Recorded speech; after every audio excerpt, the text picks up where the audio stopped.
Yes, alright, nkulamusizaako nnyo yonna gy'osinza obba ng'otuwuliriza okola ky'amaanyi nnyo okwekuumira ku mayingo gano aga UG Updates TV. Kakati nno ebyo nga bikyali awo, amawanga ga Africa galina okutuula wamu ne gasupporting oba ne gawagira mukwano gwabwe ono Ibrahim Traoré, president w'eggwanga lino erya Burkina Faso. Biyinza okuba nga ebyo si birungi oluvannyuma lw'omusajja Omumerika omuteekako akazito amwesibyeko amufuukidde akayinja mu ngatto. Jjukira nti nno pulezidenti asoose okuba nga atuukiriza ebimu ku biruubirirwa ebyannansi ebyo.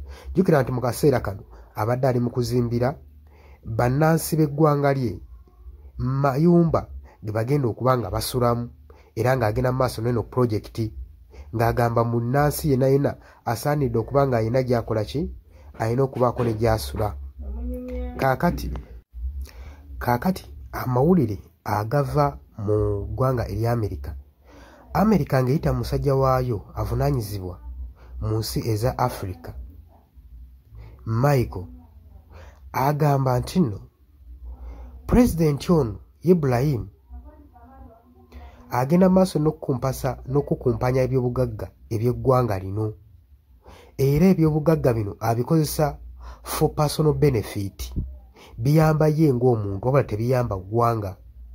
Era kyayise okubanga agenda maaso n'okupromotinga enguzi mu ggwanga eryo, wabula bino ebigubye mu pulezidenti ono owa Burkina Faso Ibrahim agambye nti nno kiri gye muli abyogedde munyiikaavu, nga munyiikaavu nnyo, nga ennaku emuyinze era ng'omumwa guli mu nnyindo, ng'agamba nti nno bannansi kiri gye muli, bannansi b'eggwanga lino erya Burkina Faso kiri gye muli, eyinza okukwatira awamu ne mulwana bukubirire, ne mulwana olw'obuzibu bwe twolekedde, oba musigale nga mutunula musaavinge ng'abaddu wansi w'ebigere by'abazungu.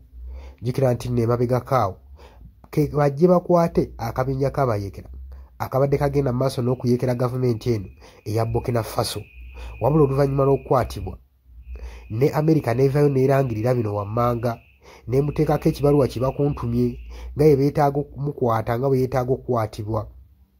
Naye oluvannyuma byazuuse nti oluvannyuma lwa Burkina Faso okulabikamu obuyekera buno bwadde bufasiliteetingibwa n'Amerika.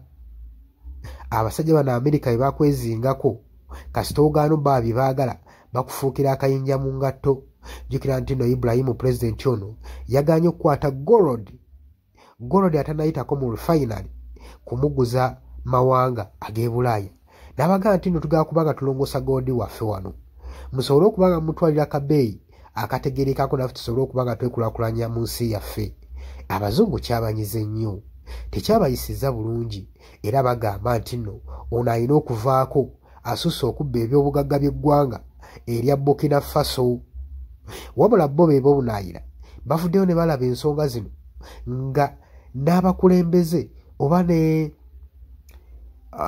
gavumenti ez'omunda tezinnaba kubanga zirengera kigenda mu maaso, wabula jjukira ensi zonna zonna ezirimu obukyabaga Amerika ezeebatabangula, era bwetyo bwe badde ejja ng'evaayo ng'ereeta demokulasiya ensi nga Libya. Ebyo byonna twabiraba. Kakati ensi eza Africa zirina okwekwatira wamu ne zirwanirako musajja mukulu ono owa Burkina Faso Ibrahim okusobola okulaba ng'asigala mu ntebe ye, kubanga Burkina Faso abadde agituusizza si wabi wadde n'akamu n'akeddagala. Oboolyawo buli ggwanga ye mukulembeze gwe lyandyetaaze okuba ng'alitwala mu maaso, omukulembeze asobola okuba ng'asalawo. Obadde odi ku UG Updates nga kwesiza obba ng'otuuliza watannatwega kukkirira nsobola ekigambo subscribe kikonde.